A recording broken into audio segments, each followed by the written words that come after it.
Hi, can you hear me? I can. Can you hear me? I can. How are you? I'm great. I'm good. Thank you. Welcome to the show. Thank you for having me. I appreciate this.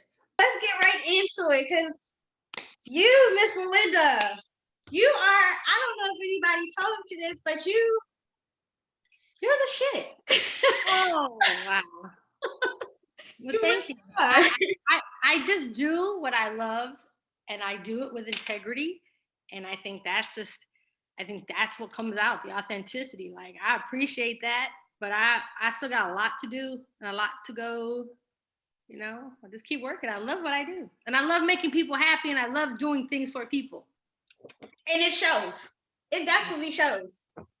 So let's get right into it. Okay, so welcome to the show. You are Melinda Santiago. You are the CEO of Santiago Firm, which is a celebrity branding firm company. You're the president and executive producer of Santiago Productions, which is the film and television production company, and chief publisher at S Firm. Yes. And you publish stories by celebrities. Not just celebrities, people who have good stories. I have a celebrity series that's just for the celebrities. And then I have, children's books. I have books just by regular people every day, common who want to write books. That's why we created the S Firm Publishing. It's to kind of give that lane to people who don't normally have those opportunities. We're giving them the opportunity. Nice. So we're going to talk a little bit about that. But if we can just kind of time travel back just a tad bit to how you got to where you are today. It was by accident and a lot of lessons. So let's go back to, let's just go back to as a young age. Let's say around 16. Okay. Let's go even back further, right? You want to time travel. So in my younger years, I was, and still am, like, I have a big personality, right? I like making people laugh. I create characters. I'm very creative. I kept my parents laughing all the time. I was like the class clown. I was that one that would never shut up. I was just always into something, right? And I grew up on a farm, so it wasn't like I had a city life. I grew up literally, it was me. I had to find things to play with around the house. My older sister didn't want nothing to do with me. My older brother didn't want nothing to do with me. It was just me, right? So I felt like an only child, which I wasn't.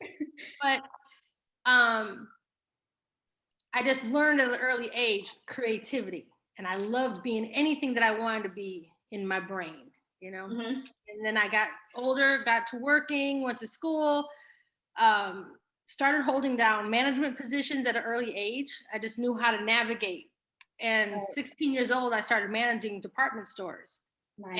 And it was just became one of those things like, wow, I have a niche for this. I listen to people. I'm a good leader. And then as time goes on, I tried college. College didn't work out for me. And so I went on to, got married at 24, met my husband at the time in Atlanta at Freaknik, of all places. And yeah, right. And then I moved around a lot, so I never got stuck in one spot. I believe it's important that people move around and don't get stuck. Right. You get stuck when you want to just go ahead and plant. But while you're young, you should move around. You should see the world. You should see different states. Don't be stuck, Right. Then got divorced. Had my two twin girls when I was married. And they're beautiful. Isis and Isia McGee, the McGee twins. They do modeling. I've seen them. They are beautiful. Thank you. And in the growing up, I was always around or somehow bumped into celebrities or athletes. I'd be at a basketball game, or I'd be at a grocery store, or it'd just be really weird places. Mm-hmm. Barbershop, hair salon, somebody of influence would come. And then we would strike up conversations, and they just loved my energy. They were just like, oh my God. So got people's phone numbers, realized I got a lot of dope people in my phone. And, but I never utilized those relationships. It was always whenever they came into town that would hit me up, hey, Melinda, I need a haircut, or I need to do this, and I would start putting people together. And it was never how much money you're going to pay me. It was just the right thing to do, right? Right. Hey, you're coming to town, you need something. Hey, let me hook you up over here. And it just became like the plug is what they call them now, right? Right. Then I started working corporate office or corporate later on in life. Lost the job, never been fired any job ever in my life, and I was fired. It was some racist stuff that happened, and I said I would never make anyone $1 million before I made me $1 million again. And through that, I had some homelessness between. I had some bankruptcy. I lost I had a lot of losses. Right. And I used to challenge God, like, why me? Why? I don't do nothing but good. Like, why? Did I hurt somebody? Why? And then I realized I had to turn those whys into thank yous. Because it taught me a lot. It gave me and it built such a deep character that I wouldn't have this if I didn't go through that. Right. And I wouldn't be who I am, and I wouldn't cherish the things that I do if I didn't lose them before. Right. And the mindset had to change. So then after I lost the job, the corporate job, I said, you know what? I'll never make another $1 million to somebody else until I made me. And then I just started reaching out. Contacts started reaching me. Hey, what are you doing? And this and that. And I just started picking up clients and moving people around and learning as I went. And it popped into this. And then I just started branching out and building partnerships, got into a partnership with Leon Cosby III, and got the publishing company started because he's a literary genius. And he was like, no, you need to do this. And he was in the Melinda Santiago business when he first met me. Normally people call me or reach out to me because they need something. He was one of the few that just reached out and said, hey, I see what you're doing. I want to be a part of this. I want to be a part of the Melinda Santiago business, whatever you need. And he's been a solid piece, him and his family, his wife, and been a solid piece of just foundation in building. So he's pretty dope. Leon Cosby III. There you go. There you go. So you have a real true success story. You started from the bottom, you had losses, you done made it work for you. Just sounds like you really was just networking. Your network was your net worth. Say that. And that people don't realize your network is your net worth. You can be completely broke and move around. Well, we do live in Atlanta, so there's a lot of broke people moving around and acting like they are way more than what they are. However, it's true. Your relationships matter, and they can really catapult you up to the next level. But you have to respect those relationships. And I'm big and have been big on reciprocation. You can no longer give 100% of yourself to anything, family, friends, a career, a hobby, unless it is giving you 100% something, 100% back. Right. The reciprocation is real. And so, it just, I have a real story. Real story. Well, I can't wait to see the Lifetime movie. The True Hollywood story. Yeah, there's nothing Hollywood about me. I'm just a simple girl from Gary, Indiana. And I just, I'm blessed. I'm grateful. Yeah. And we can see it. I mean, I've been following you since I met you at was it DBS Sounds with 112. And I remember I was trying to get the interview, and they're like, no, you can't do it. You got to get it fast. I'm like, no, I want this interview. And I hear this lady, no, it's not like that. And I'm like, who is this? And I'm like, that's Melinda Santiago. I looked her up. I said, oh, I like her. I was like, okay. And I just really never said anything because, I believe if I'm going to say something, I need to have a reason behind what I'm saying. So I just followed the movement. And I mean, as a woman in the industry, like I respect that so much. I don't know how many people, women, I can honestly say that I really respect. Just being honest. But you, like, just watching what you've been doing, researching, you reading your book. I mean, Did you like it? What? You my big sister. You don't even understand. We here. I love it and I want to talk about it. But as a woman in the industry, could you tell me more about some of the challenges that you faced? I still face them, you know, no matter how many accolades you have behind your back or things that you're responsible for as a woman, we still, you know, deal with it. Not as much as we used to back in the day, but I mean, from people trying to tear down your reputation. If you say no, the first thing that they try to hit is your sexuality. You're a whore, or you slept your way to the top, and you're just like, I'm celibate, and I've been celibate, and it's almost like, why do I even have to defend myself? Right. You know, because of a decision that I made. Like before social media, it's you don't know what's being said, you don't know what's being talked about, because everything was just kind of right by conversations. So you wouldn't really know what someone felt about you or what was being said about you until someone opened their mouth and said, hey, listen, such and such, or this is being said about you. And that could be years later. And you're like, wow, all this time there's been a misconception or a mistruth, you know, stated that could have, you know, ended a deal, or could have, you know, made a deal go to the left because someone had a false pretense or false idea of who you were.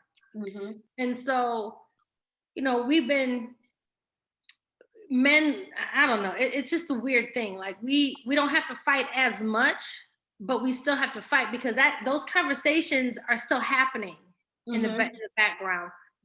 Certain men still feel a certain way, you know, and you know, they suffer from this thing called ego, and it prevents a lot of great things from happening sometimes, because some of these people have and die hard on those egos, instead of allowing a woman to come in and to saying, hey, listen, my no means the same as your no. It doesn't mean I'm on my period. It doesn't mean I'm emotional. It doesn't mean that I'm going through a breakup. It doesn't mean that I'm a bitch. It means no, because this is not the right situation. Or no, this is not going to fit, or this doesn't make sense. That's what the no means. Right. So we get that. So, you know, my reputation has been put out there, and thank God I don't fight fire with fire. I don't care the least. I'm like, if someone wants to speak my name, speak it. And if you want to lose an opportunity to know me based off of what you think you heard, instead of coming to me and talking to me about it, that's on you. I don't chase. So I'm very open. I'm very transparent. I mess up when I mess up. I say I mess up, and I take accountability when I mess up. So there's just a lot of things. But as a woman, I don't think it'll never go away. It's getting way better though. Okay. It's getting way better because now you see more women in the industry. You see more women doing power moves. You're seeing more women take the lead. But then again, with everything good, there's always bad. You know, now we've become so independent, our men have become inferior. So it's never like, shit, can we get this shit straight one day? Like, no balance. Can we just be a powerful powerhouse woman, but still be submissive to your man? Like, there's balance there, and it can be done. I know. So, you know, it's one of those things. But yeah, it's not as bad as it used to be, but it does still happen. Yeah, I know. I do know.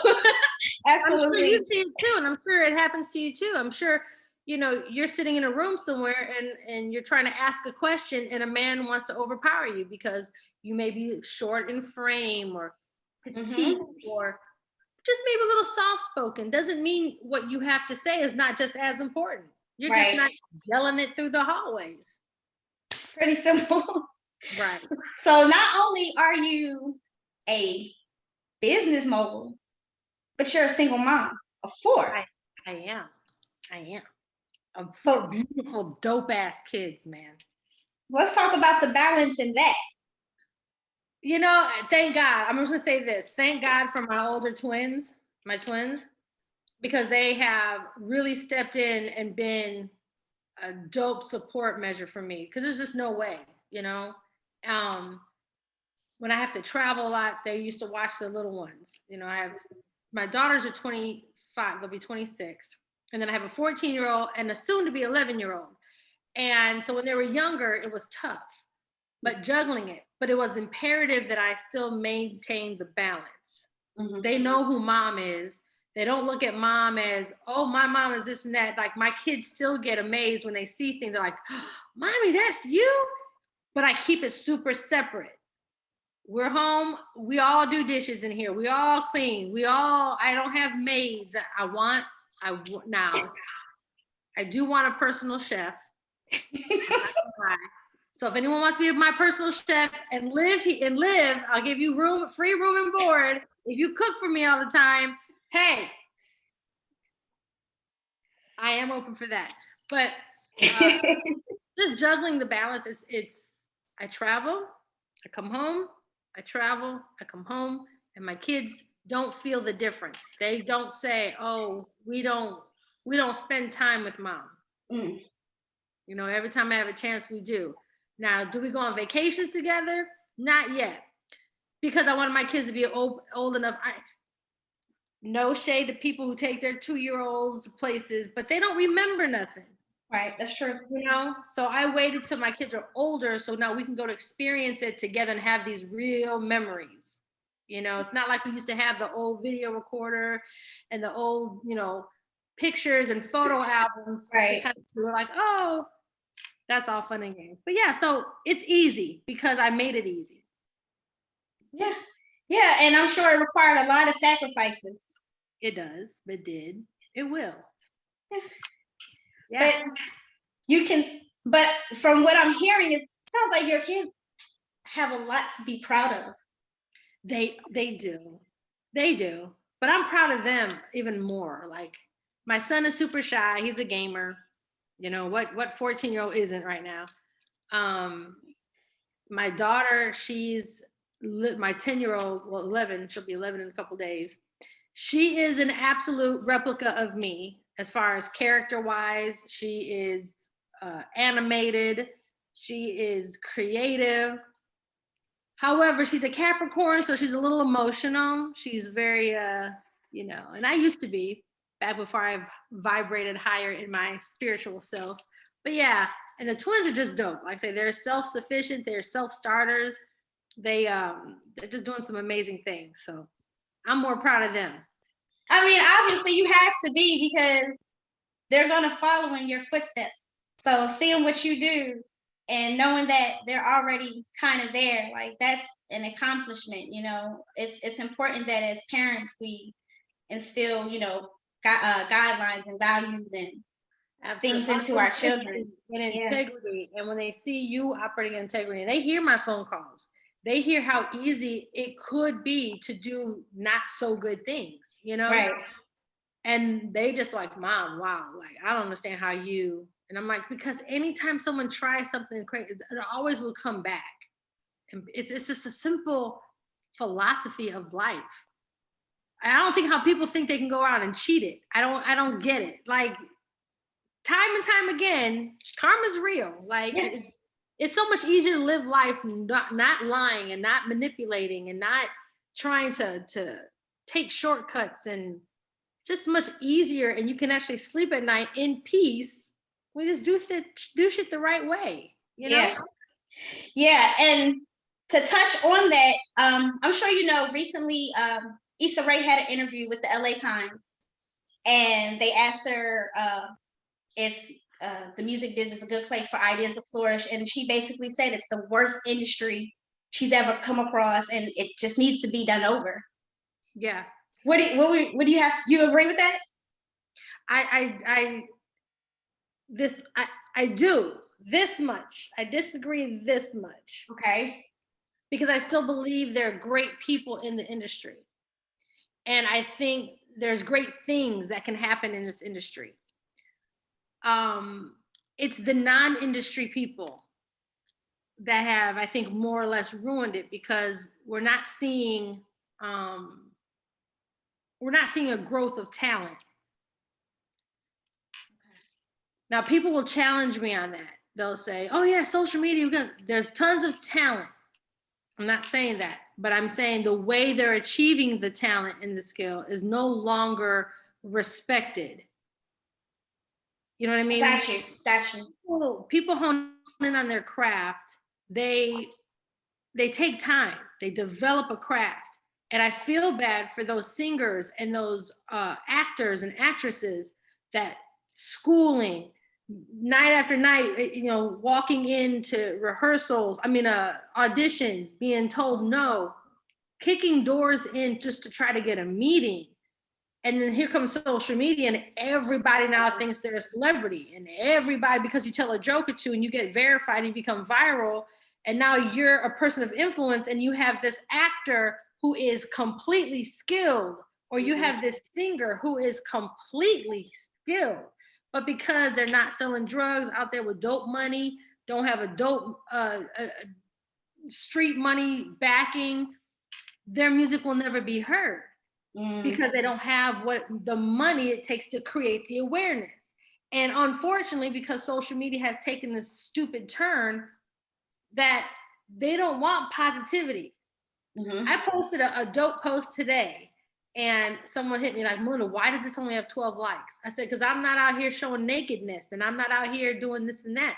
People don't want that. They want to see, and they're glorifying it. So you got young women now who just want to expose everything just for likes. And what, for some damn lashes and a waist trainer? Like, is that where we're at? But that's where we're at. So this industry has taken such a turn, and the music industry has become so, nobody respects where the music comes from. Nobody respects getting into a studio and laying down vocals. Everyone's just a quick hit. They want a one hit, and they work off of that. And then my buyers and who are paying $50,000, $60,000 to one artist for one half a song, my real artist is sitting here like, damn, I'm struggling to get 25. And I have a 2-hour show, or my catalog is huge. Right. And I know Issa, I know she's managing, I think, an artist, or so she's doing something with music, and that is just like, it's crazy. Yeah, it is. And so you've been in the industry. You're not new to this, obviously. You're vetting the game. Let's talk about some of the artists that you manage. Okay. Well, first of all, before we even talk about the artists that you manage, let's make something clear for the artists that are watching today. What is a manager? What is your role? Great question. So, manager is not, I'm gonna say what manager is not. Let me get my little piece of paper in here. A manager is not a babysitter. A manager is not, oh, go get me these gigs. That's not a manager. A manager is not, go get my coffee and go do, no, we're not a go-for. We're not a go-to person. We're not a personal assistant. What managers are, and people have to really understand what managers are. Managers manage a business. The artist is the business. The artist still is responsible for getting their publicist, their accountant, their attorney, their marketing department, and their stylist. They're still responsible to pay for all of those. Right. The manager manages and makes sure all of them are doing what they're supposed to be doing for the artist, right? We handle the business, the contracts, we look at it. Now, if you have a dope manager who's been in the game a long time and has a lot of relationships, yeah, we have personal relationships that will help you get the endorsements, that will help you make the connections, and that will help you get the gigs, and will help you do those things and help you service your business. But a manager manages the business. So if you imagine McDonald's, right? You have the shift manager. Right. The shift manager is making sure fries are getting done, so the floors are being mopped, but everybody has their own personal assignment. Right. That's exactly what this is. We're a business. So a lot of people feel like, oh, I need a manager because I need someone to go get me my gigs. No. As an artist, you're still the worker. You're still responsible for your business. You're still responsible for getting your connections. And then once you've made your connections, then you give them to the business manager or the manager to now facilitate to make sure it goes to the next level. That's a proper management deal. And the artist is still responsible for finding their own budget. Absolutely. Now, mind you, again, if you have a good manager, we can assist. Hey, we'll pull in our connections and we'll assist. Right. But it's a team, right? Yes. Quarterback needs a team. The team needs a quarterback, right? Team, this and that. I can't do this because if I'm gonna do it, and if I'm gonna go get the money, and I'm gonna do all that, I might as well go sing. True. Or rap. True. I might as well go do it if I'm doing all the work as the manager. True. Why would I do all the work and get a little percentage? Shit's Don't even make, yeah. Gotta make sense. Gotta make sense. Absolutely. Absolutely. So let's talk about some of the artists that you manage. I could list, but I'd rather hear it from your mouth. Well, I currently just manage 2 artists, well, 3 artists, and that's Bobby V, Scarface, and now Granique Harper. Then I also, well, let me take that back. And then Marcus Divine, who is also an artist and MD. Okay. So 4. But I've worked with and managed in the past. That's a lot.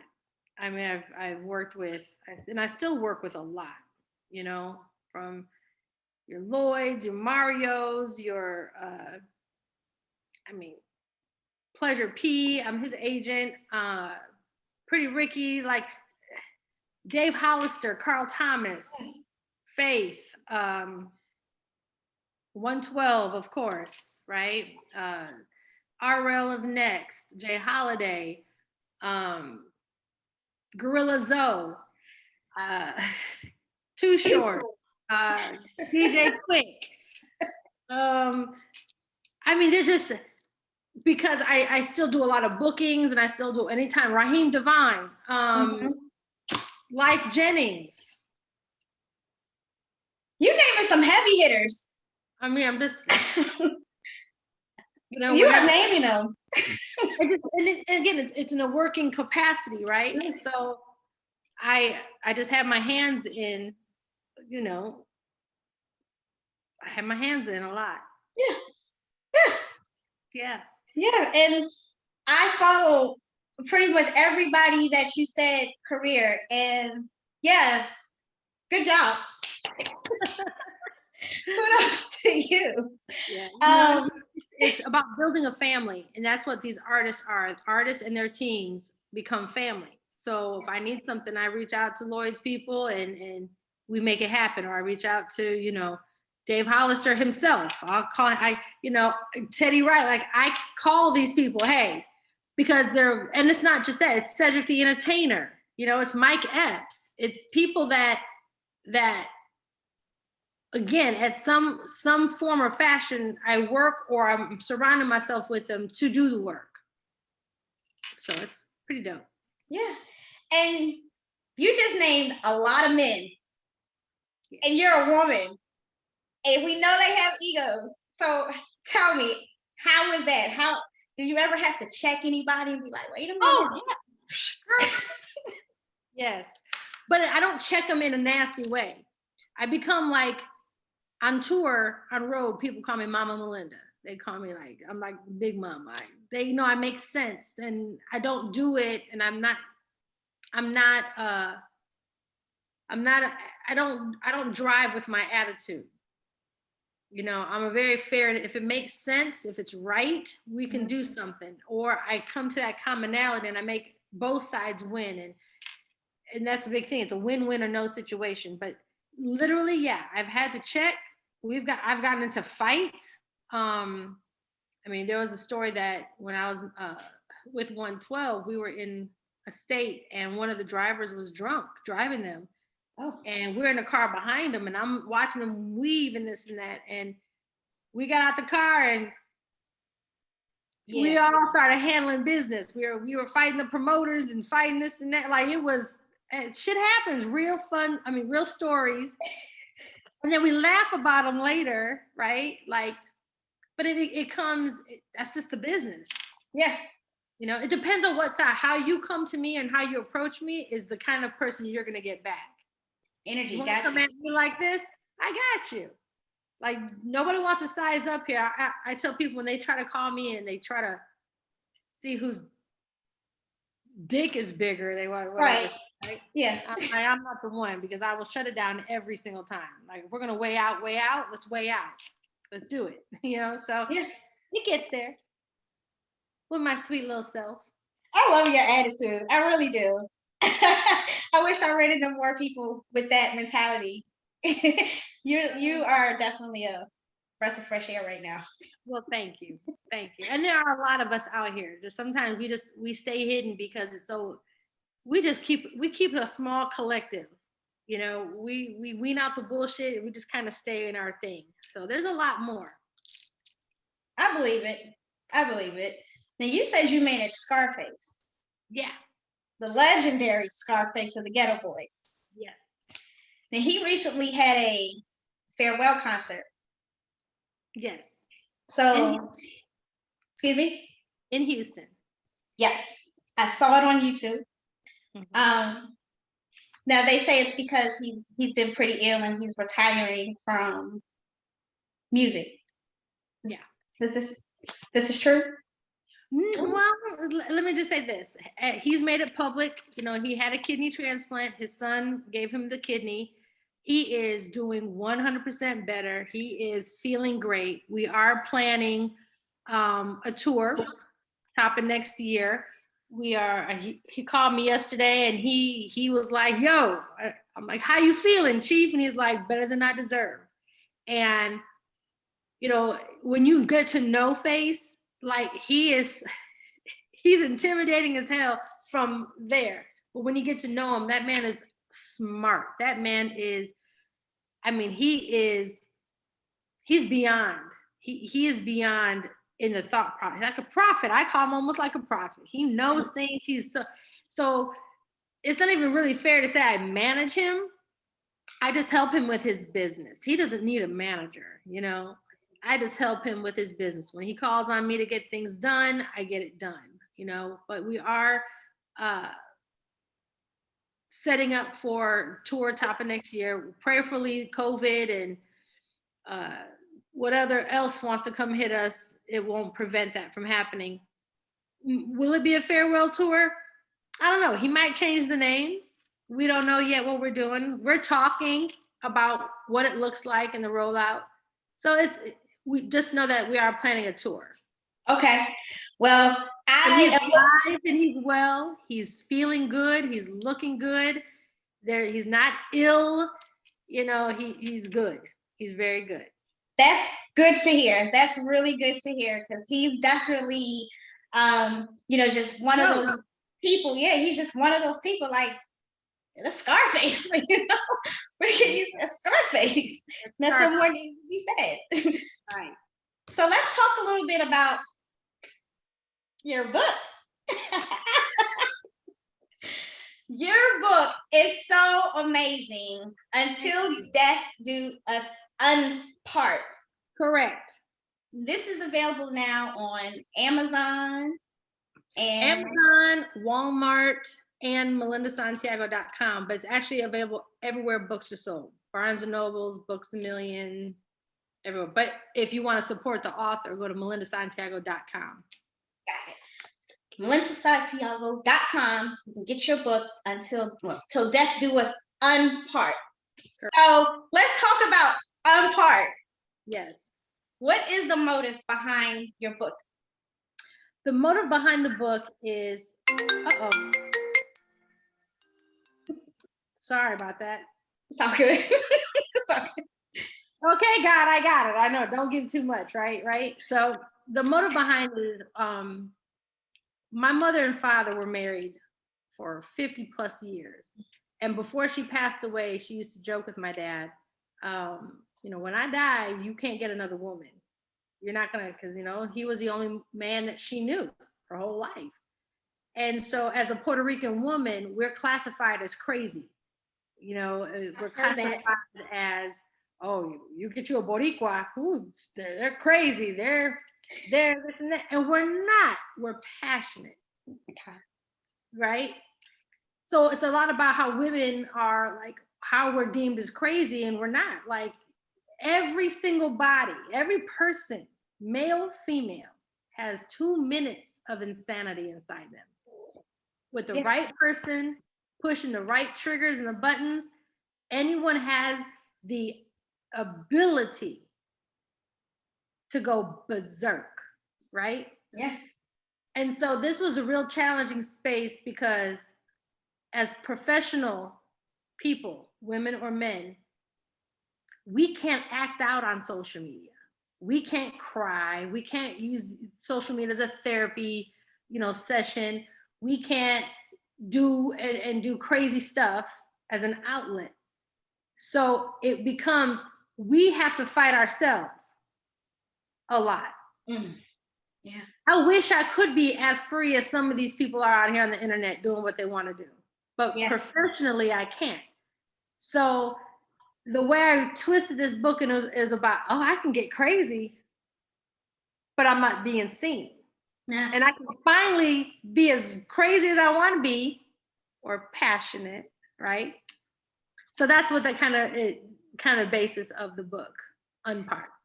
And you can definitely see all of that in the book. But just a second ago, he was like, no, God, don't get too much. Let's talk about that. Because in the book, we can definitely tell you have a relationship with God. Mm-hmm. You can definitely see it. I love the way you portrayed him. Tell me, what made you make him have him more of a sense of humor, in a sense, rather than that serious guy that most people like to depict? Because religion is bullshit. And I'm going to just say that. Religion is bullshit. It's commercialized. It's a form of fear placed on people. And there should be no rules. The only rule is act in love and kindness and respect. But, women can't cut their hair. Women have to wear this. And men, all those rules are man-made. Cussing is man-made. Right? Like, shit could be toilet could be shit. Somebody decided that shit was shit. Right. And said and put it in the rule book, and all of a sudden shit's a cuss word. Right. So in my relationship with God, he is everything and anything. He's an entity, he's a feeling, he's a force, he's a wish, he's a fact, he's just everything. And I believe God is up there looking at us like, y'all doing too much down there. I asked you guys to do was don't hurt, don't manipulate, don't lie, don't steal, don't kill. Right. What is all these other shit? Like, I asked you guys just to operate in love. Right. And my God is cool as shit. My God is cool as shit. My God is chilling. He's like, yo, what we doing today? And I'm like, you know what? We about to go have some fun. We about to go fuck some shit up, God. Let's go. And he's like, right. That's how my God operates with me. And I want everyone to understand that, whether they believe in God or not, whatever their essence is to help them get through, that's the relatability between the book and the relationship with him. Okay. Or her, or it, or whatever. Right, whatever you identify. Now, boy. Do you like boy? Who did you see when you were reading Boy? Oh gosh, I didn't really. If you had to cast any individual. Kevin Hart. Kevin Hart. Boy is so petty. Isn't he though? He showed you good. Yeah, he's but is he not indicative of every male that we deal with the ego and the complex and the feeling of inferiority, like those things? That's what we deal with every day, right? So I had to put that in there, like, and then the understanding, so people could say, oh, that's why they act like that, or that's why I'm feeling the way I'm feeling. So I put the little comedy in there, the romance in there, but you know, it was a fun write. I loved writing this. And it was a fun read. I mean, I really love even your relationship with your girls. Yeah. Are those really your girls? They are really my girls' actions. Okay. Yeah. Okay. So you really have a friend that has a sixth sense. So, okay, that's the fun part. So within all these characters are pieces of me. Okay. Okay. So one of them, the character Corey, right? She has the spiritual side of me. So I do actually have that side that I have not really revealed to a lot of people. I just very intimate, but I do readings, I do life coaching, I do healing, but I also do mediumships. And that's another part of me. So I put a little bit of me in all of the characters. How did you like playing Ghost Dad in your book? I loved it. You are funny. How did I like playing? The way you would just come out of nowhere and you just writing stuff and you messing with smacking. I mean, I loved it. That came with What Would I Do? Right. Okay. I used to do a podcast, and one of my shows was like, what would you do if? Okay. And I would give really stupid scenarios, you know, but it challenged somebody. It would challenge, like, what would you do? And I'm like, what would you do if, you know, your very best friend is pulled over and their car is on fire and you're on the freeway, but their car was filled with $1 million worth of dope and the cop is coming up? Are you going to stop to help them and get caught? So I would give all these little crazy scenarios, right? Again, I tell you, I'm creative. So I started thinking about, what would you do if you were sitting there watching a woman flirt with your man? How elevated are you? Are you gonna be petty, or are you gonna be regal? Right? How are you when you see your man struggling? Are you comforting, or are you passive? You know, how are you? What would you do if, you know, what would you do if you left life too soon and didn't accomplish the rest? Who would you be mad at, or would you go with the flow? Right. It's those things that I put into play. Like, what I do, man? I would smack that bitch. I would do this, or how do I prevent certain things?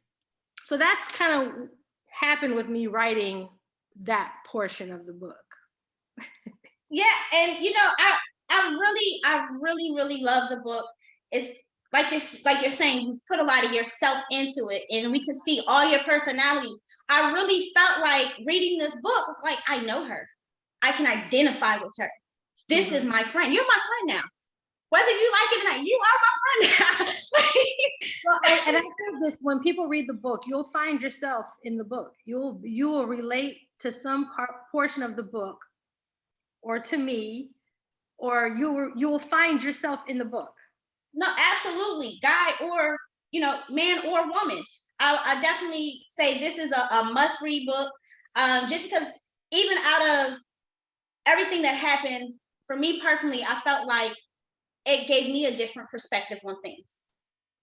You know, it taught me some lessons. That warms my heart, because that was the intention behind the book. I wanted to put a little nugget in there, here and there, and little lessons, and make you open your mind and rethink things, or at least maybe understand a little better, or look at it from a different perspective.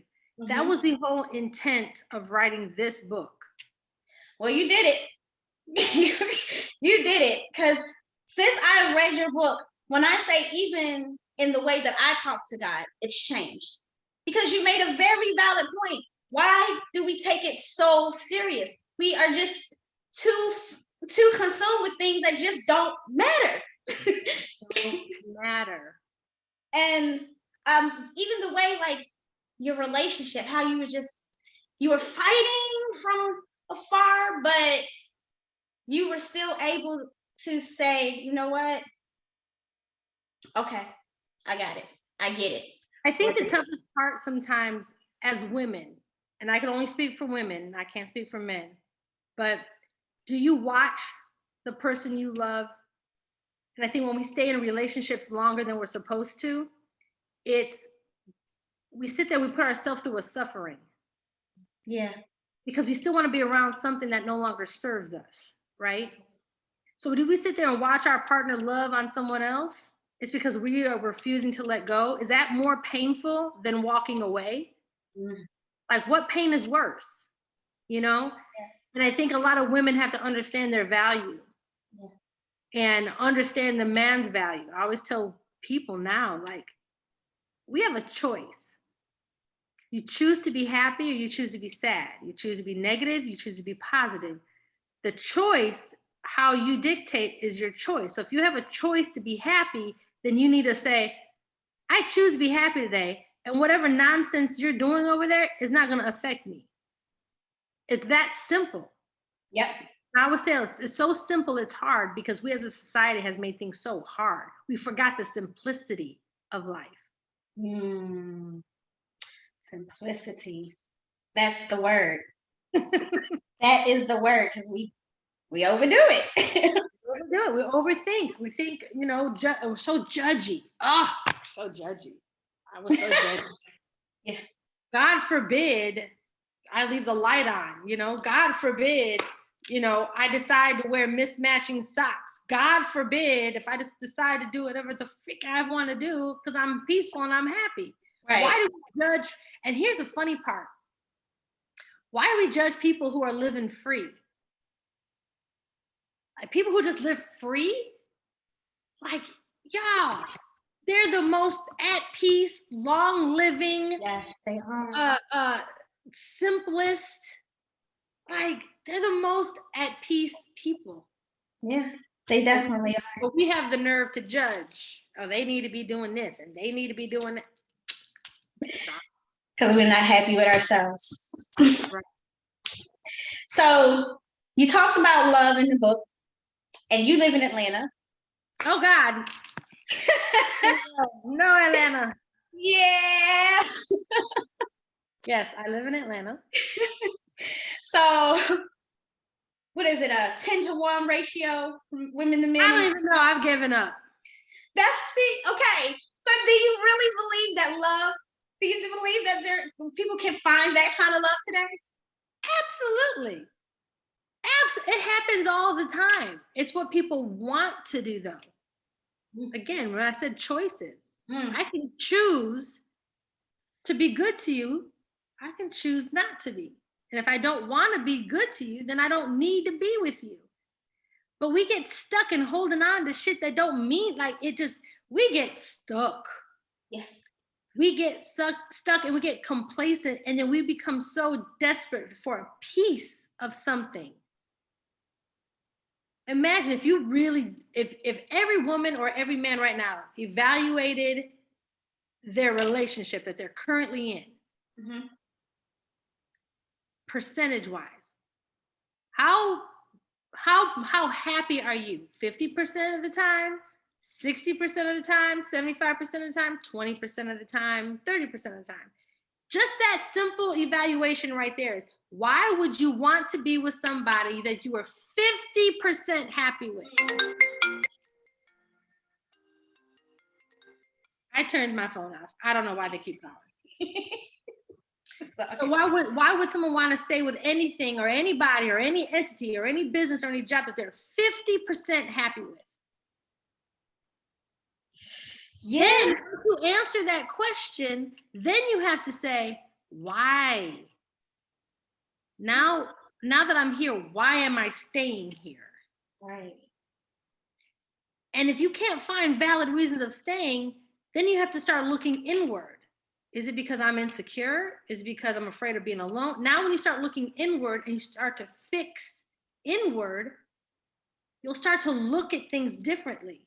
But we're so afraid to look inward. We're so quick to push it outward and it's everybody else's fault. Instead of saying, why am I? So do I believe people can find love? Absolutely. All day. Do I believe people want to find love? If they're not ready for the challenge, if they're not ready to be accountable, if they're not ready to be grown up, then no.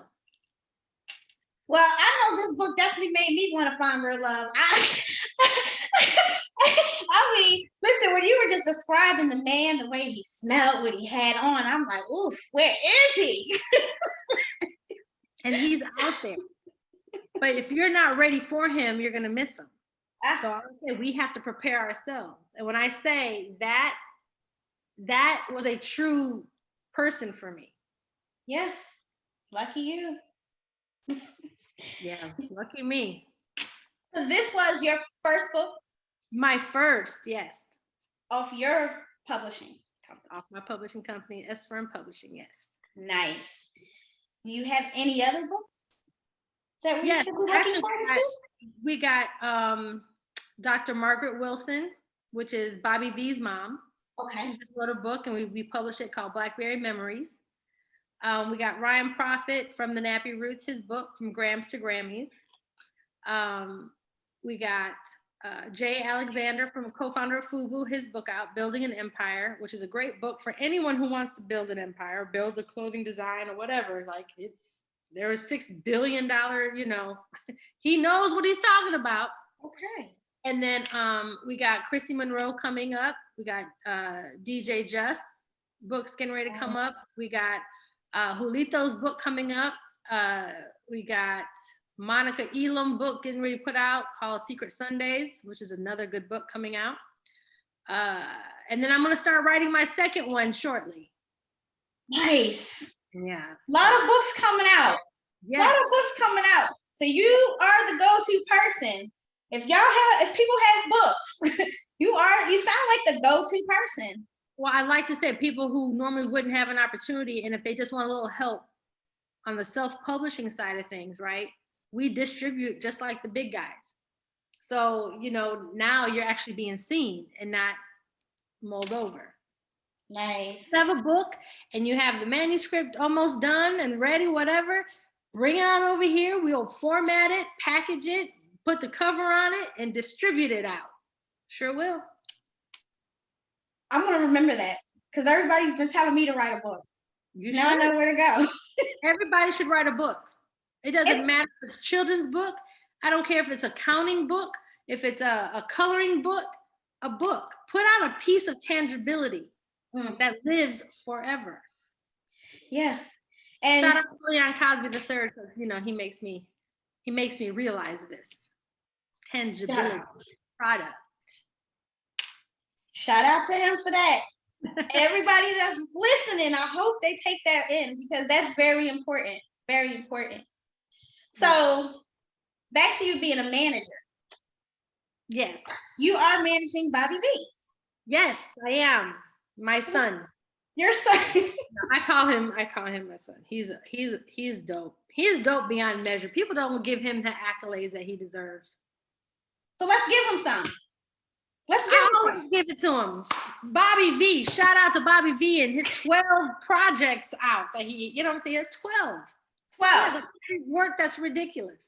That's a lot. I don't even know he had 12. That's a lot. I mean, I remember Blackberry Molasses, I grew up in that era, and then he came with Slow Down and it's like, okay. Tell Me, Anonymous, Turn the Page, Pimping All Over the World, Mrs. Officer, tons of features with everybody and like, girl. Let's put them on verses. Let me just say this. Pleasure P and him had a conversation beginning of the pandemic and it went viral and they were talking about doing the verses and then somebody called and was like, no, wait for verses. And it was like, we were getting ready to do it and it was just, like it went viral. Everybody was ready for it because we haven't seen that yet, millennials yet. So Yeah. hopefully it'll come. But people sleep on him. Like he has way more than the average. His catalog is. Let me just say, he has a whole hour and a half of his own songs. He doesn't have to sing covers, and he doesn't have to sing nothing else to nobody. He has his own catalog to sing. But he's amazing, and he's a character. He is funny. He is vibrant. He's a real singer. He's a performer. He's an entertainer. Like he's just that guy. You know what I'm saying? All around town. And he doesn't age. He doesn't age at all. Yeah, he doesn't. He still looks like he's freaking 16, 17. Yeah, he really does. He should just put on a backpack. Right. Does he have any upcoming projects that we need to be looking for? Well, we're getting ready to release some stuff. We're just trying to find the right situation to release it for distribution. But yeah, we got. He has 2 good projects actually ready to go. We're just waiting for the right, like I said, the right distribution behind it. Got it. Well, I want to hear it, so I'll be looking for it. So yeah, I'll get you a pre-look to it. Sure will. Yeah, I would love that. Now, so I have this little game called Emoji This. Oh Lord. Okay. Do I have to act out the emoji? Yes. Okay. So I'm just gonna say 5 random things, and you're just gonna act out the emoji. Oh God. Okay, ready? Bobby V. I'm trying to think of the microphone emoji. Is there a microphone emoji or no? There is one. Okay. Okay, that's for the singing, I guess. Right, the singing. Yeah. 2021.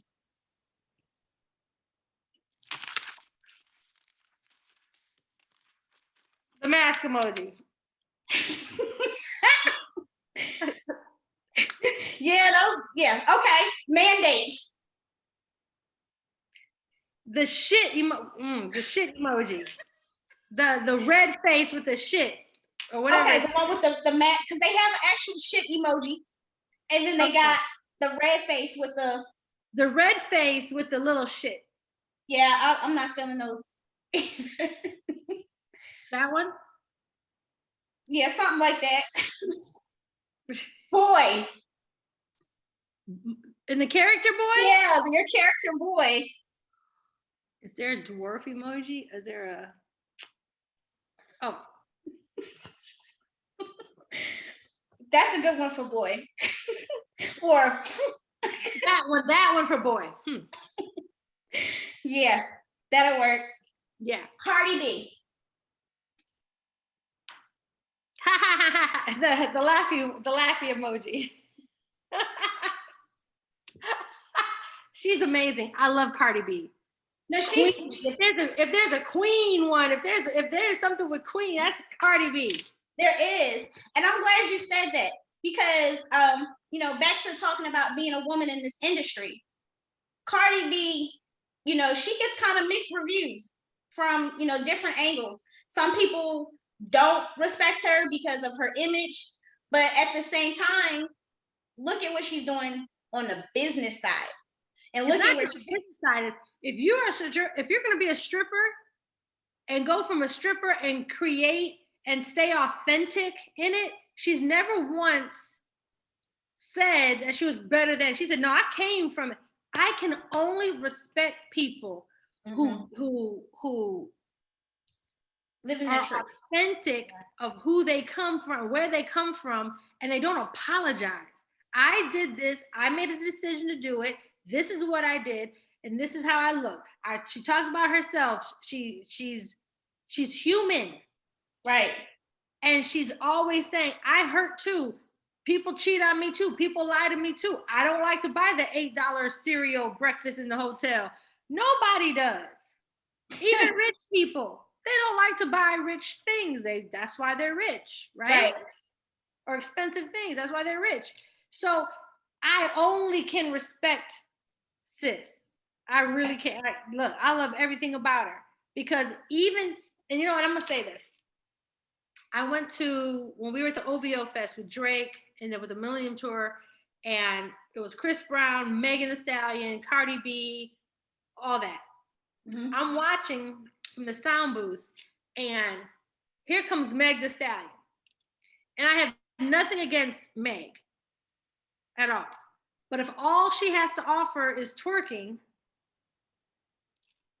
that's it. But when I tell you, Meg came out, did her show, Cardi came out right after her, and you could just tell the differences of class. Cardi came out still raunchy this and that, but she was dressed. She had her shit. I was like, yes, queen. And I'm not a Cardi fan. I'm not a fan of anybody. I like quality. Right. I'm a fan of you. You know what I'm saying? I'm a fan of quality.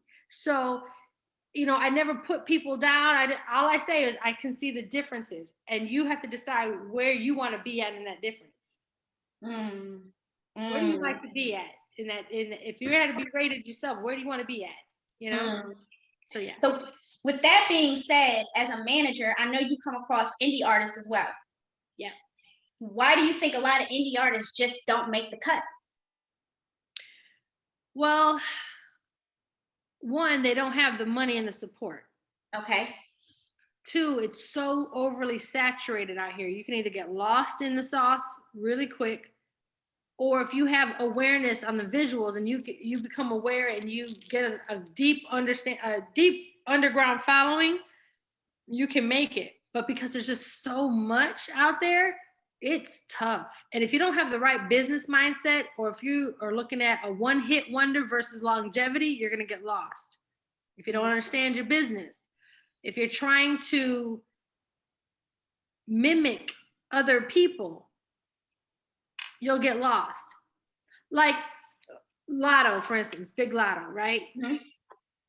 I met her when she was innocent, young, starting her rap career, and we talked. Her father was her manager at the time, just talking, and I said to him, if it was me, because they had asked me like to reach out and possibly manage her, mm-hmm. right? And thank God I didn't, because she wouldn't be as big as she was right now if I did, because I would not have let her change her image. So, you know, when I say certain things, I'm very honest with it. She wouldn't be as big as she is now, because she had to do what she had to do, and she's killing it out here, you know? Yeah. And me though, I wouldn't have done it. Like because I don't want people to have to change their image in order to become something, you know? But it works. That's just my opinion. It worked for her. So that, you made a really good point. And to piggyback off that, MC Lyte said something similar to that not too long ago. She said that she wouldn't be successful in today's industry because she's not doing, you know, she doesn't have that image. Of artists that came out in the 80s, 90s, and early 2000s, they wouldn't be successful today because their brand and their makeup is completely different. Yeah. You know, it's tough for some of these artists, i.e. your Bobby V's and your Lloyds and all that, because they have a brand. Imagine seeing Maxwell doing TikToks. It's just not, yeah. It'll deflate him. Yeah. It'll make him common. Yeah. Imagine these artists trying to conform over here. Like there has to be some kind of way that these artists who are due the celebrity that they are, you know, that they're due the justice that they are, there's got to be a way that we find that people will come back to them without them having to compromise their brands or their morals. Yeah. You know, it's tough for a woman to come out now. She almost has to be butt ass naked, or a rapper. Yeah. You know, and if I'm not a rapper and I'm not going to be butt ass naked, then my vocal talent is not going to shine. Yeah. unless I have a lot of money behind me and they're just throwing me everywhere. Right. Or I don't look normal, i.e. your Lizzos, right? Right. She came out and with a flute, but she's not the normal look. Right. According to industry standards. Right. And she made it big. Now you're talking about sustainability. Like this conversation can go forever because where there's one facet, here comes another. When there's one opinion, here comes 3 facts. When there's one fact, here comes several opinions. Right. And, Bobby and I have these conversations all the time. It's like, listen, everyone has an opinion. You're not going to appease everybody. My music is not going to be liked by everybody. Yeah. I got to continue to make music that I love. And that's one thing I commend him for, because he's not trying to change for nobody. He's like, no, I'm Bobby. I'm going to be as eccentric. I'm going to dress as wild. And I love it. I love how he expresses himself. Yeah. He'll wear a pair of shorts and some rain boots and a fur with a tie around his head. But that's Bobby V. You know what I'm saying? Yeah. I like how as artists, and people have to realize, like, artists are creative. Their expression, they're not tied down. They're not basic. Yeah. Not. Yeah. As creatives, we're all over the place. And if we can express it, that's when we're the most happy. Yeah. So, absolutely. Now, since the pandemic has hit, obviously, it's been challenging for people in the industry.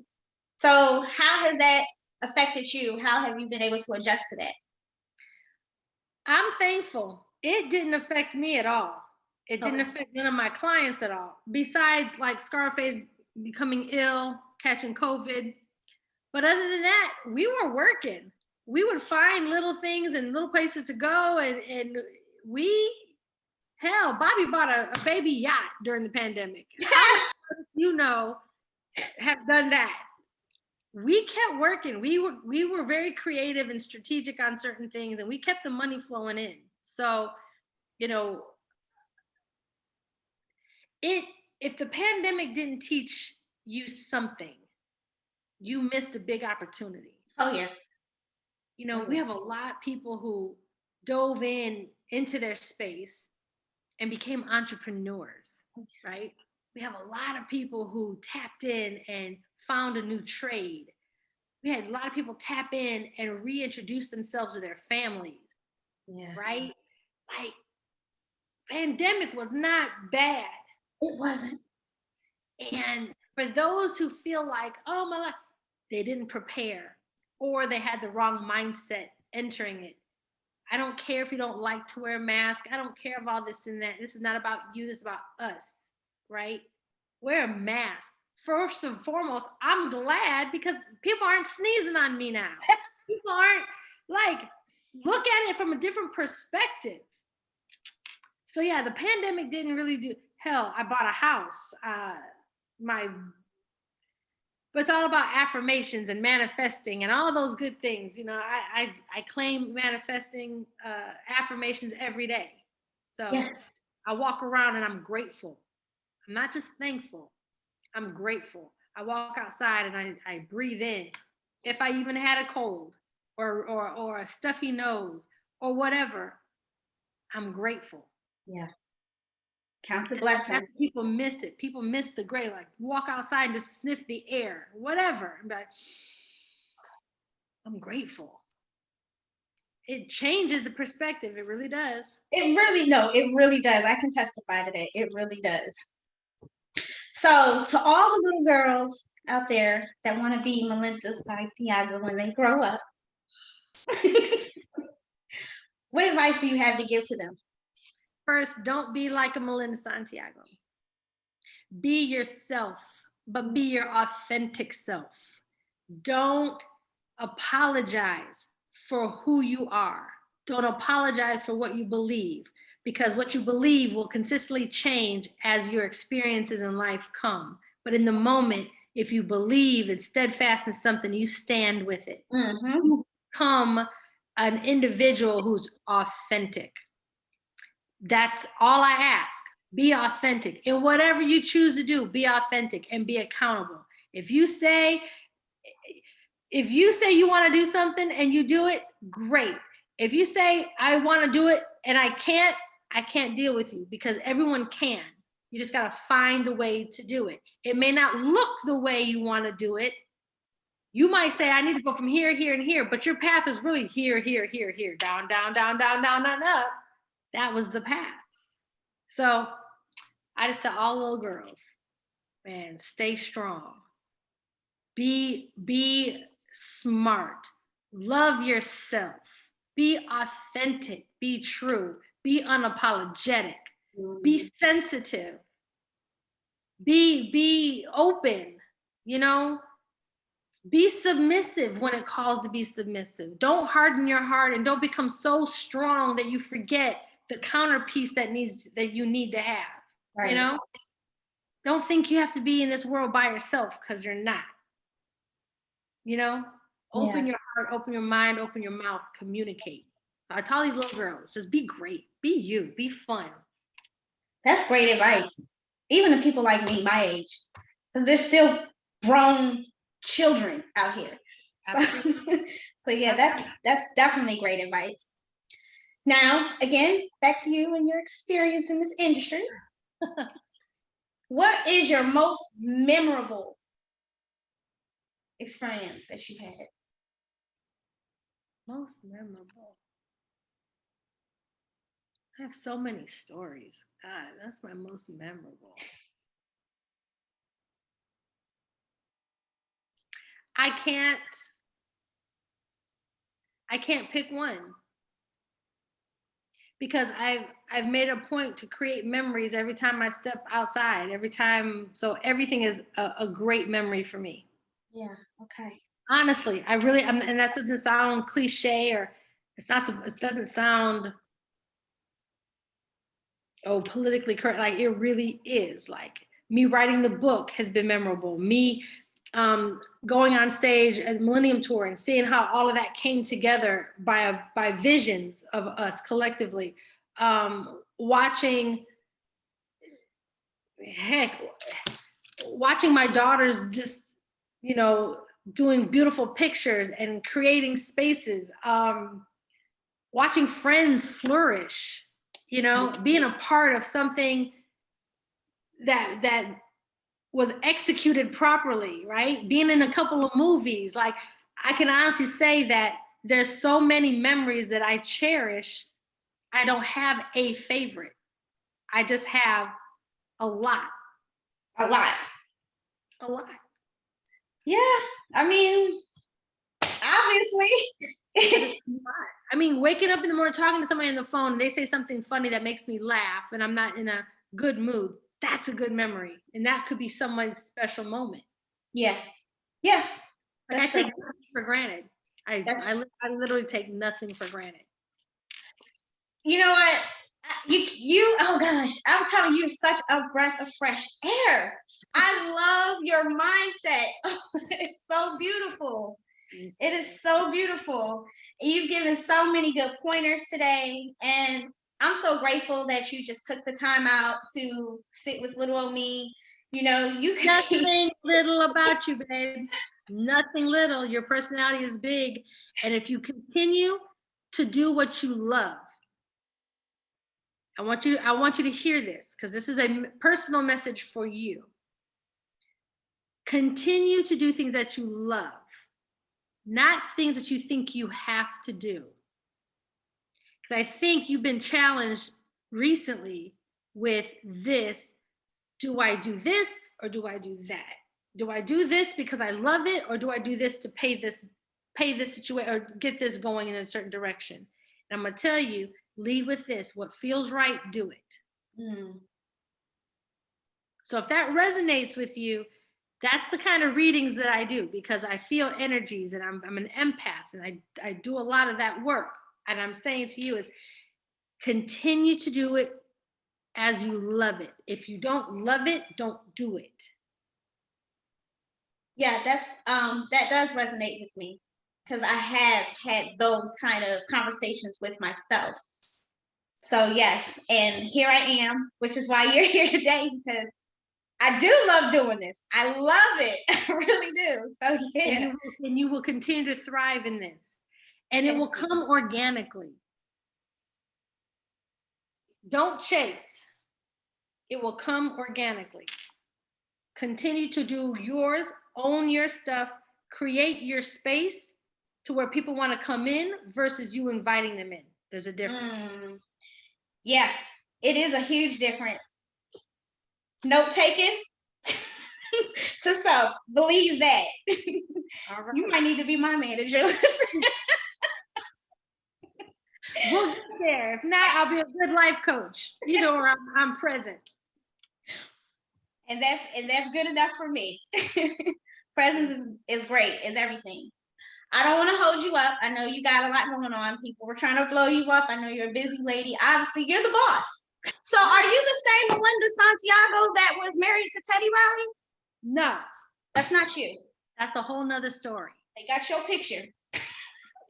They have my picture? Your picture. Teddy Riley, Tyrese, and my picture? Usher. Your picture. Oh my God. When you see that, can you send that to me too? Yeah. The other Melinda Santiago, she was in the industry like she was an actress and she was a day in the life. But because she hasn't done anything or whatever, people all think it's not me. And that's a real lifetime story because our lives actually crossed and we've still never met each other. But wow. We all like know the same. Like when I met Usher for real, Usher was like, I said, Usher, do you know that girl messed up my singing career because I was in music and stuff early on? And he was laughing. He was like, wow. I said, I submitted my stuff to you. So when I saw the name Melinda Santiago, I thought I was getting a record deal. Wow. It's a funny story. Like that's a story. Wow. That's interesting. Well, now we know we got that straight, but I definitely sent it to you because your picture is like they have one girl, she has longer hair. That's Melinda, that's her. And then they got you. It's like, so right next to each other. Like that was me then and this is me now? Yeah. Oh, no. Yeah. Send it to me. Oh my God. Send it to me, please. I will, because I was like, well, she was married to Teddy Riley. Yeah, and then I was like, but that don't look like her. No, Teddy's like my brother, and Teddy actually introduced me to his kid's mom. It's like, this is Melinda. This is who I talk to, not the other Melinda. And I'm like, I'm not married. Like, it's a funny in the industry. It sounds funny. It's hilarious. That's gonna be the next book.